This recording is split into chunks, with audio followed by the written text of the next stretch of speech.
Olá, bem-vinda, bem-vindo. Eu sou o Padre Mauro Negro, da Congregação dos Oblatos de São José, e falo aqui do Centro de Espiritualidade Josefina, em Apucarana. Este é o nosso projeto Querigma e Catequese, Liturgia Dominical, Leituras e Contextos dos domingos do ano litúrgico. Neste ano, o ano da liturgia B. E vamos ver e entender o 14º domingo do tempo comum. O 14º domingo do tempo comum tem como primeira leitura o profeta Ezequiel. Aliás, nós iremos ver nestes domingos que teremos pela frente trechos dos profetas que expressam a sua admiração, o seu encanto ou a atenção, uma chamada de atenção para com o povo de Deus, alguns alertas, algumas indicações práticas e outras essenciais. Os profetas, não é que eles anunciem simplesmente o futuro, eles não são adivinhos. O que eles são é reveladores da vontade de Deus e, antes ainda de serem reveladores da vontade de Deus, são homens que conseguem enxergar mais longe. E por enxergar mais longe, eles compreendem com mais facilidade os resultados daquilo que está acontecendo naquele momento, naquela situação, naquele momento histórico, na sociedade e na fé do povo de Deus. O profeta Ezequiel, que é o profeta que nós iremos ver um trecho do seu livro hoje, o profeta Ezequiel, ele é muito particular. Aliás, cada um dos profetas tem algum tipo de particularidade. Ezequiel é um sacerdote. Ezequiel é do grupo dos sacerdotes, mas nunca exerceu o sacerdócio. Quando ele estava na idade de começar a exercer o sacerdócio em Jerusalém, houve a invasão de Jerusalém, e o culto foi interrompido, então ele foi levado para o exílio. Isso no início do século VI a.C., e ele nunca exerceu o direito seu, familiar, hereditário, de ser sacerdote. Mas ele viveu no exílio, e ele sofreu com esse momento de grande dor, de grande perda, que foi o exílio em Babilônia. Mas os seus olhos estão sempre voltados para algo futuro, para uma situação diferente, renovada, transformada. Então o profeta Ezequiel, ele tem, como todos os profetas, alguns mais, outros menos, mas ele tem uma mensagem, sim, de esperança. Ele também tem um jeito de escrever muito peculiar, que se chama o gênero apocalíptico, no qual se utilizam imagens, símbolos, às vezes até carregados, pesados, para dar a entender uma mensagem que somente aqueles que estão dentro do contexto vão entender. Vejamos então a primeira leitura desse 14º domingo do tempo comum, que é do profeta Ezequiel. Trata-se do capítulo 2, versículos 2 a 5. Naqueles dias, depois de me ter falado, entrou em mim um espírito que me pôs de pé. Então eu ouvi aquele que me falava, o qual me disse: Filho do homem, eu te envio aos israelitas, nação de rebeldes, que se afastaram de mim. Eles e seus pais se revoltaram contra mim até o dia de hoje. A estes filhos de cabeça dura e coração de pedra, vou te enviar, e tu lhes dirás. Assim diz o Senhor Deus: quer te escutem, quer não, pois eles são uma nação de rebeldes. Ficarão sabendo que houve entre eles um profeta. Nós estamos ainda na abertura do livro do profeta Ezequiel. E o profeta Ezequiel, ele fala de um espírito que me pôs de pé. Por favor, não vamos entender aqui um espírito que é como que uma alma de uma outra pessoa. Não entendamos deste modo.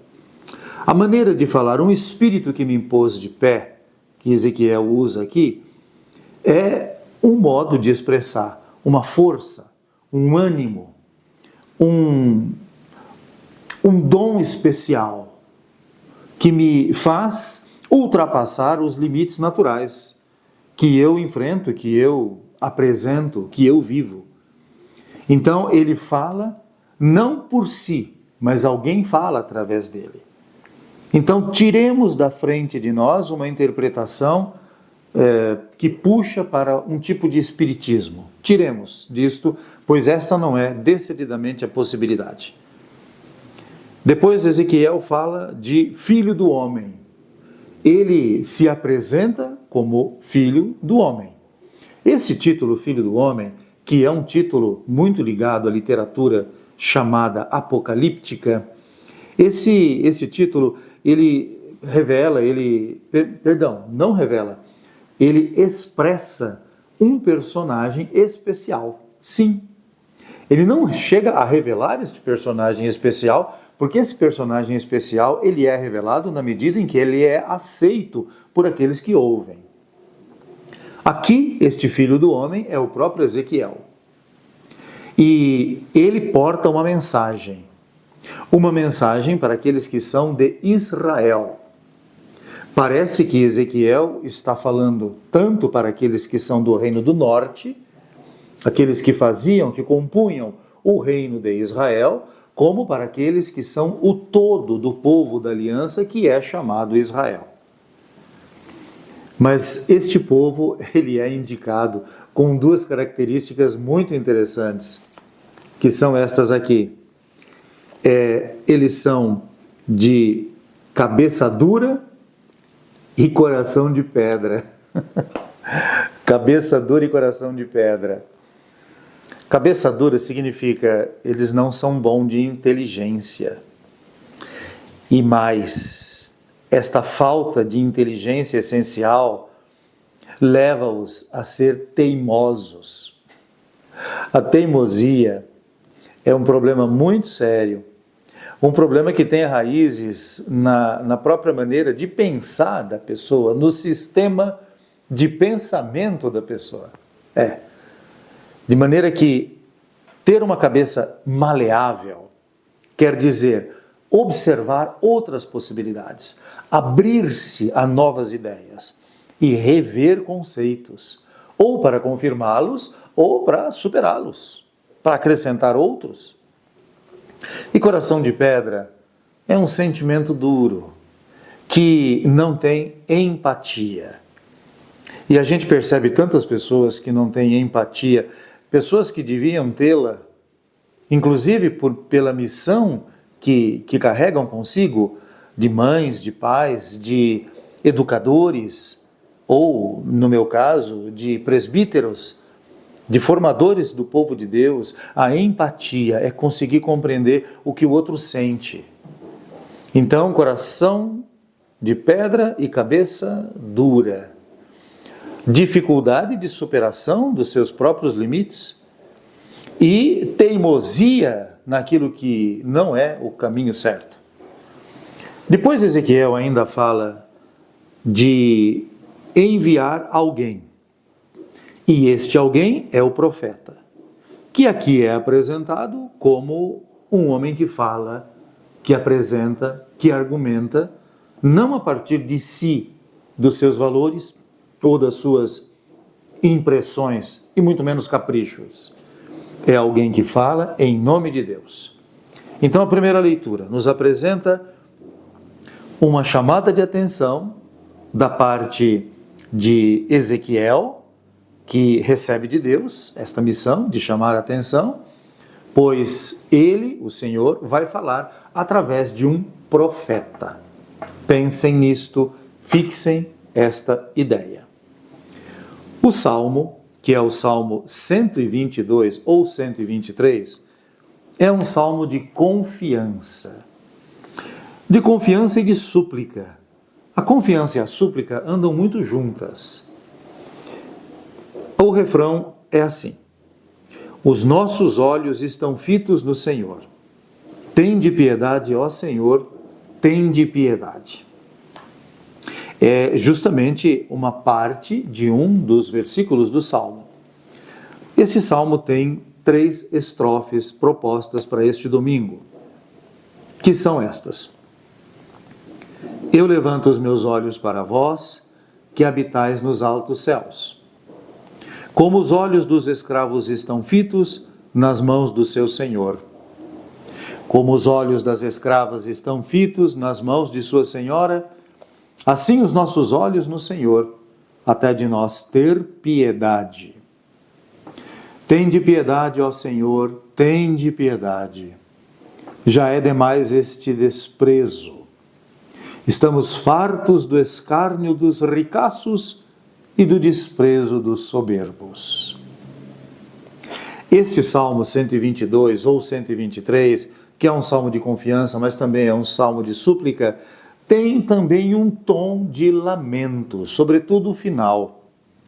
O lamento surge de um coração de uma pessoa que está sofrendo e que recorre a quem pode recorrer. No caso, o salmista recorre sempre a Deus. E parece que esse salmo nasce justamente em uma situação de perseguição ou de restrição. O salmista, então, clama a Deus e pede que Deus olhe para ele, porque ele, o salmista, olha para Deus. E na procura deste olhar, que este olhar expressa, ele encontra a possibilidade de caminhar, a solução, o futuro para si.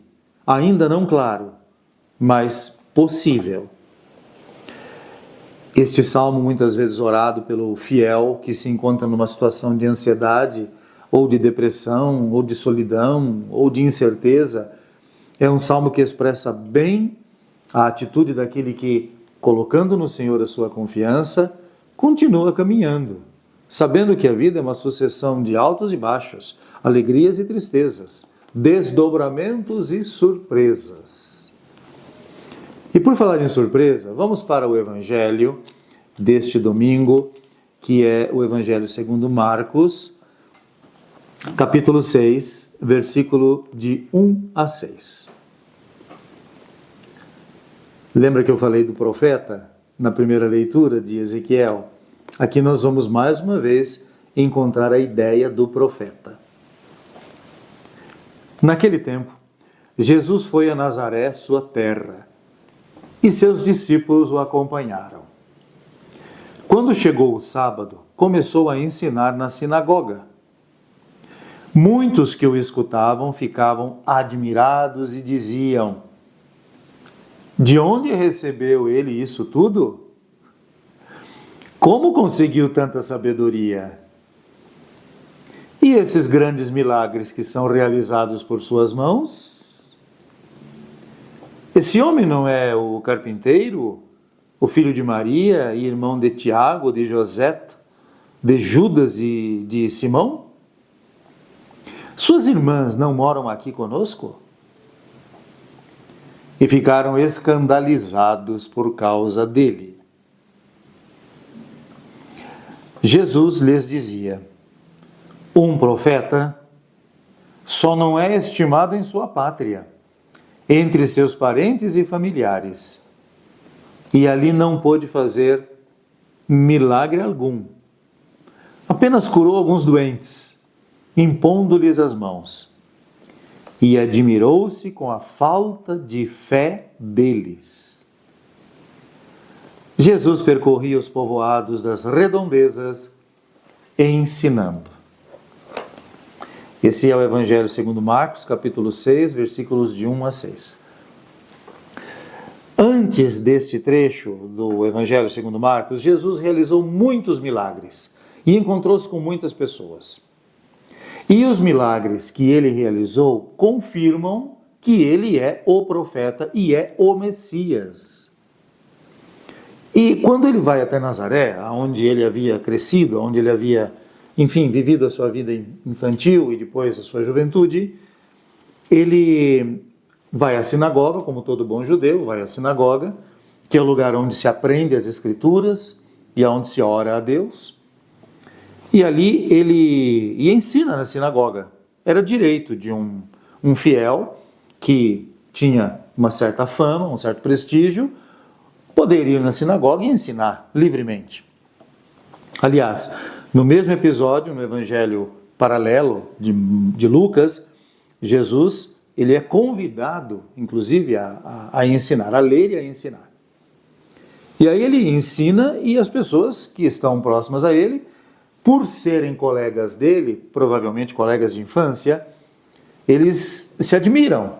Mas não é esse aí o Jesus que a gente já conhece? E eles citam, inclusive, a família de Jesus. Dizem que ele é o carpinteiro, então ele tinha uma reputação de trabalhador, certamente herdada de seu pai, José. Eles lembram de Maria e eles falam dos parentes de Jesus, que eram chamados no seu conjunto de irmãos.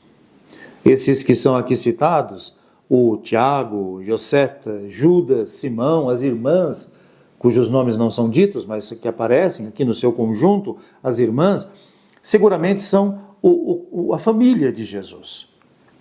E por aí, por família, nós podemos pensar em primos, e primos distantes, e primos próximos, como nós também, tantas vezes, chamamos um colega de irmão, mesmo que não seja irmão genético. De maneira que isso não é problema nenhum para nós. A família de Jesus, eles são conhecidos e aqueles de Nazaré se referem a eles. Então, esse Jesus é um dos nossos. Como é que ele pode fazer tudo isso agora? Parece que é um pouco normal que a gente desconfie de alguma coisa boa que vem de alguém que está muito próximo de nós. Parece que o extraordinário, o formidável, está sempre muito distante de nós. E os que estão aqui duvidando de Jesus, duvidam não apenas da ação de Jesus, porque eles até confirmam de onde lhe vêm esses milagres. Quer dizer, eles admitem que Jesus faz milagres, mas eles estão duvidando de um modo muito pior. Eles estão duvidando da autoridade de Jesus, da sua pessoa, do seu significado. E é por isso que Jesus, então, diz esta palavra, que tem muito a ver com aquela palavra do profeta Ezequiel, que nós vimos na primeira leitura. Lá, o profeta fala em nome de Deus. E aqui, Jesus faz esta observação.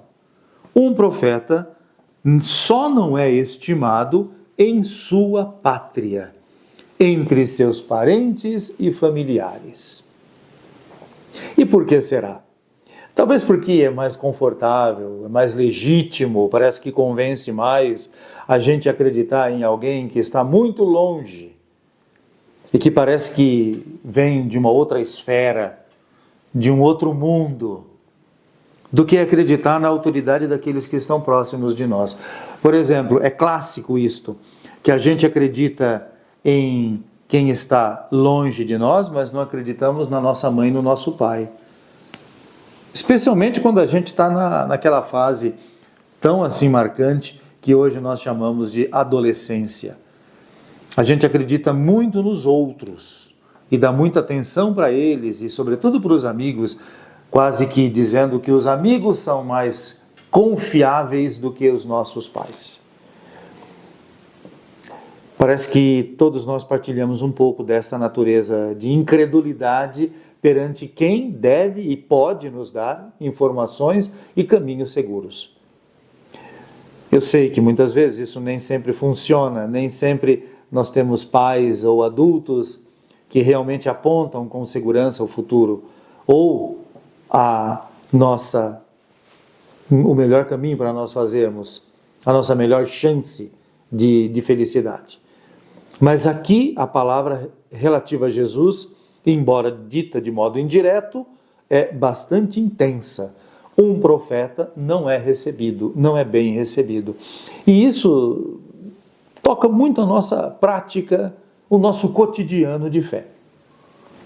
Porque muitas vezes nós não usamos para nós aquilo que indicamos para os outros.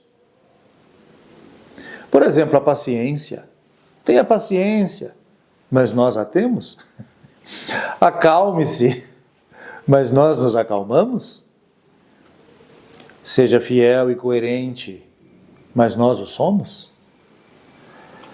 De maneira que a missão profética que Jesus experimenta e aqui anuncia, inspirado provavelmente em Ezequiel e nos outros profetas, é uma missão que cabe a todos nós.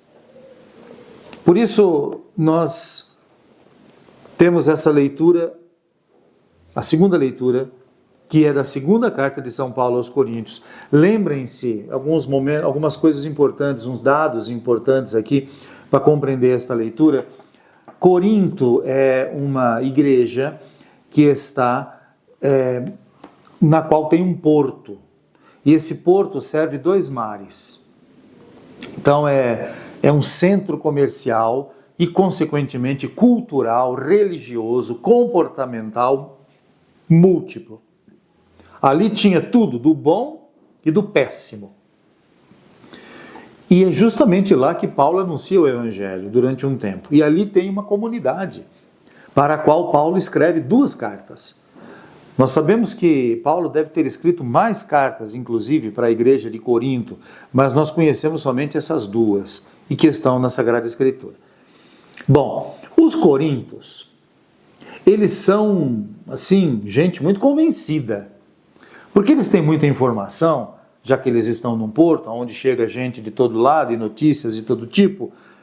Então eles julgam que eles estão mais ou menos que no centro do mundo.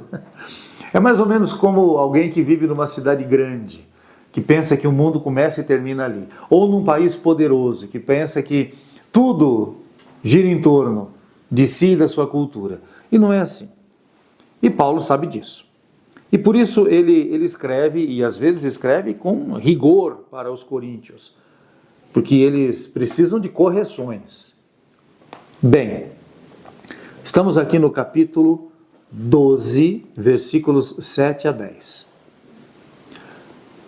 Ele diz: Irmãos, para que a extraordinária grandeza das revelações não me ensoberbecesse, foi espetado na minha carne um espinho, que é como um anjo de Satanás, a esbofetear-me, a fim de que eu não me exalte demais.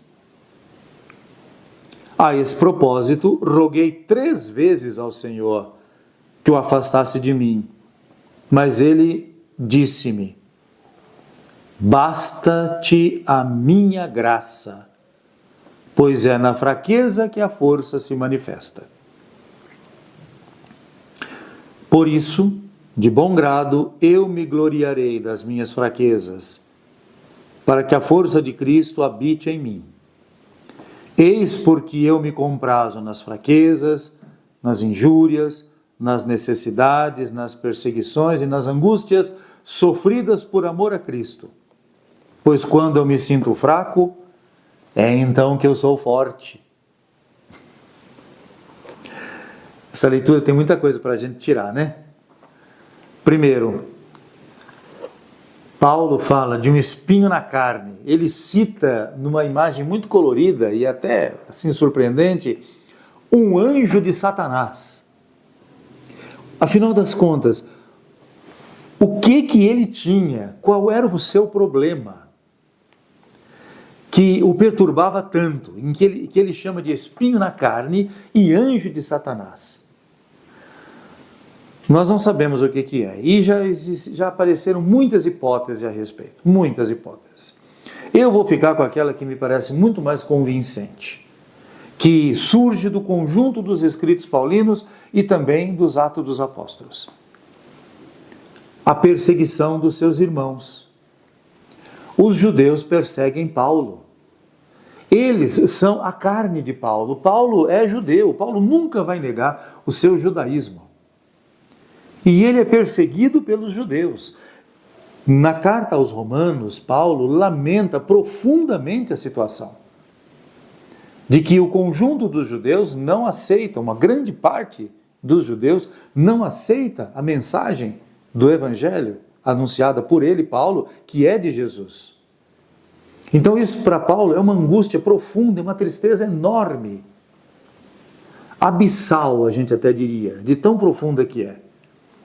E estes que não aceitam, alguns deles perseguem a Paulo.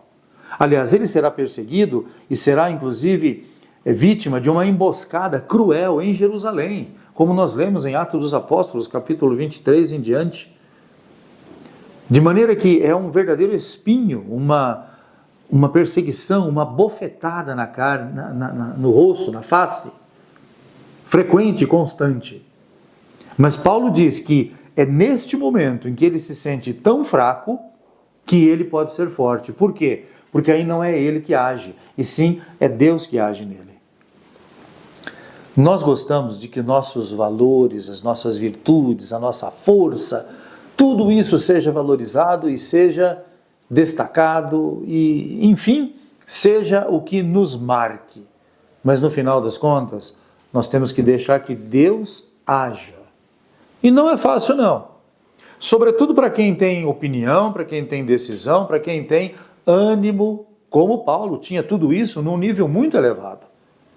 Então ele queria fazer as coisas e ele sabia que conseguia fazer. Mas ele também, em certos momentos, sente o limite, a dor, o sofrimento, a fraqueza. Entendamos isso para nós também. E isso tem a ver com a mensagem profética. Porque, afinal das contas, a mensagem profética é também uma mensagem que tem muitas oposições. Por isso é que, se nós nos sentimos no caminho de Cristo, entendamos que este caminho não é êxito, sucesso, fama, prestígio, holofotes que iluminam e palcos que se enchem de alegria com uma plateia que aplaude. Cuidado, porque isso é muito forte, inclusive na igreja atualmente tem muito disso, na igreja católica tem muito disso daí. E isso é muito perigoso, porque cria uma expectativa de que todo mundo na igreja vai ter isso. E que ser igreja é ser assim, é ter sucesso, é fazer fama. Quer ver? Número de pessoas nos nossos eventos. Como a gente se liga em número de pessoas.